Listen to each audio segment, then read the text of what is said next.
Okay. Report structure, recommendations, assessment, profile, which is statistical stuff, policy assessment, policy recommendations. There's nothing strange going on there. The other work of the OECD Rural Program, next slide. There's an annual Rural Conference, which Quebec was graciously hosted with the cooperation of Agriculture Canada and various other departments in Quebec City. And it was the single largest attendance for a rural conference in the 7-year history, and that was in the face of 20 of the 30 countries being in Europe, traveling across the Atlantic, and a major recession, which had hacked government budgets to nothing. So the fact that we got so many people speaks to the quality of the venue and the support that we got both from Quebec and Canada for listening up. It was, everybody loved the conference. If you were there, I hope you loved the conference too. We've done some stuff on rural services, and we're embarking on a new project on renewable energy. Next. Okay, so, Quebec review. The Quebec was sort of an interesting thing. We had some Fed prop dancing around getting started on this, as you might expect, because Scotland and England are not sovereign states, and they presented some of the same sorts of problems, but Quebec is the first subnational part of the federal system to be analyzed. And there were federal provincial issues in some of the other reviews, Germany, Mexico, but they weren't as central as we thought they might be in Quebec. And at the end of the day, it turned out that they weren't all that central, which was a really interesting thing. I went into this with great trepidation, but I was pleasantly surprised. It was much easier to do the federal provincial stuff than I had any belief it would be, which is great. And the other sort of really key thing about this review was this is the only place we have been where there was such a strong internal sense of what are we about, why are we doing this, and the strong popular support at the local level all the way up through the cabinet in terms of a coherent, cohesive rural policy that is broadly embraced. And the idea of building social capacity is a necessary first step before you do economic development. Okay. This is a slide that's out of order, obviously, so let's skip that. And then, so, Mamro Yannick's agency is relatively unique. In a way, it has, for those of you who are old in this audience, it has kind of dry, answered connotations, but it's much smarter than dry, and answered work. And it really does believe in social development. And every other agency that I've seen that sort of plays this game gives lip service to social development and just says, if we spend money on the economy, people will be happy to come along. And as Yannick spoke, there's a real focus on social development in the second Pacte Rural, and that's because they tried to fuse social and economic development tightly in the first pact, and it didn't work as well because there wasn't enough capacity at the local level at that point in time to pull the thing off. So you had to build that local capacity. And that's a really important takeaway, I think, that you've got to have local capacity and you can't just assume that it's there. And if it isn't there, you just may as well stop doing everything else until you get that local capacity built.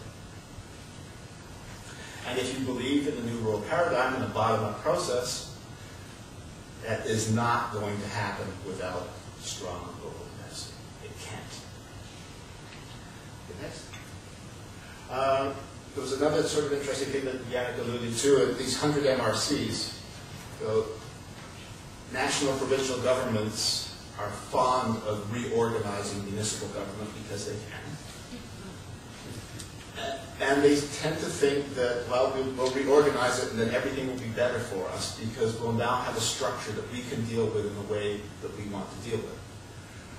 I grew up in Ontario in the midst of the creation of the Niagara region. And it's true in England, it's true in Mexico and Spain. And whenever a national provincial government rearranges local government, it causes paralysis for about a generation. because the people who got reorganized no longer have any coherent attachment to this new level of government that's been put in place. And in a sense, you can sort of see that what Quebec has been doing with the Pacte Rurales is building that fusion, building that attachment back to the MRCs. Because the MRCs are the building block for Quebec's strategy, but without the communities bonding to the MRCs and feeling that the MRCs are legitimate partners in the game, nothing is going to happen. Because it can't. So this idea of community capacity building is important. Then the second thing that's pretty important is this notion of understanding demography. Quebec and Newfoundland are fascinating places because within a generation they went from having some of the highest birth rates in the OECD countries to having some of the lowest birth rates in the OECD countries. And you're seeing that and China's about to go through the same thing. You're seeing a demographic wave that has no follow-up because there just aren't enough people filling it behind. And it's particularly important in rural areas because rural areas everywhere tend to have a hard time attracting immigrants. Okay, so to understand rural development, you have to understand it. It may not be destiny, but it's damn important. Next. So, okay, this sense of social cohesion is really important.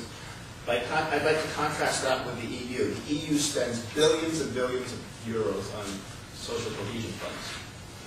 And it's hard to see that they've had much success in fostering social cohesion in the EU because they've been spending money on projects, on infrastructure, on building businesses, and supposedly that makes people happy, but it doesn't, because it doesn't really get to the core question of how do I connect to my region, how does my region connect to a nation, how does this nation connect to the European Union? And Quebec has resolved that issue through the provincial level. Okay. Next. So they've got a well-constructed, coherent rural development strategy. They've got multi-year support, and that's really important. As Yannick said, you're starting to see buy-in by municipal councillors, by the prefects, and you're also having, because it's been led by a strong minister at the cabinet level, you have a lot of buy-in at the provincial level. And this pact, I didn't say this, but this whole process survived the transition from PQ to a liberal government, which is pretty damn incredible. You would think that something like this, which has the potential to be highly politically charged, would have been something that would have been tossed out when you had a changing government, but it was actually strengthened because everybody saw it as the right thing to do because it had such popular support. And this idea is really consistent with the new rural paradigm. They really seem to have gotten it. Okay, so what's the downside of this? Well, having a good policy is important, but it doesn't mean that it's going to make your life particularly easy. Quebec's got some real challenges. They've got unfavorable demographics going forward. They've got weak short to medium-term prospects for core rural industries, so the economic growth is going to be tricky. And the province has spent an awful lot of money on an awful lot of things, and it's dubious whether they can continue their previous rates of spend and maintain any sort of fiscal soundness. So the money's going to get tight going forward. It has to. So that's going to condition the results, but it is a good policy. And the UPA was important in creating this policy, but the UPA is first and foremost a union of productors, agriculture. And if you're a farmer, then you're interested in what's good for farmers.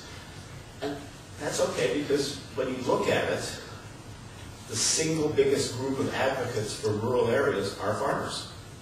And were it not for farmers, there wouldn't be as many advocates for rural areas, and farmers have the most coherent voice that's heard most often in national governments. So you need to have the farmers with you, because if they're opposed to you, you don't accomplish an awful lot.